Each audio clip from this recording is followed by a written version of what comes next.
Pineapple తిపాచే try చేశారా మీరు? ఈ వీడియో చాలా వైరల్ అయింది కదా. సో మేము కూడా ఒకసారి ట్రై చేద్దామని స్టార్ట్ అయితే చేసాము.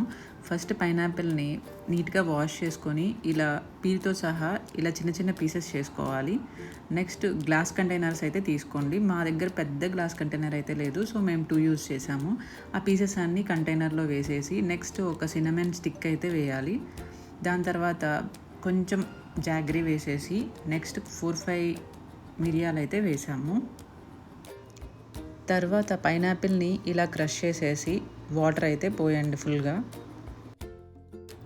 వాటర్ కూడా కొంతమంది ల్యూక్వామ్ వాటర్ అయితే యూస్ చేశారు, కొంతమంది నార్మల్ వాటరే చెప్పారు. మేమైతే నార్మల్ వాటరే వేసాము.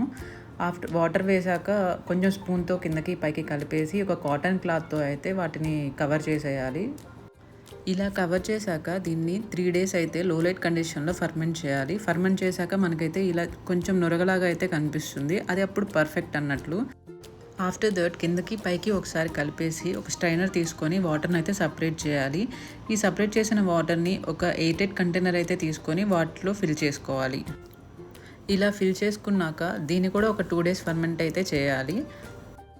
ఆఫ్టర్ 2 days క్యాప్ ఓపెన్ చేయగానే మొత్తం పొంగిపోయింది. ఆ క్లిప్ అయితే మిస్ అయింది, ఇది ఒక్కటే దొరికింది. టేస్ట్ అయితే చాలా రిఫ్రెషింగ్గా ఉంది అన్నారు. సబ్స్క్రైబ్ చేయొచ్చు కదా.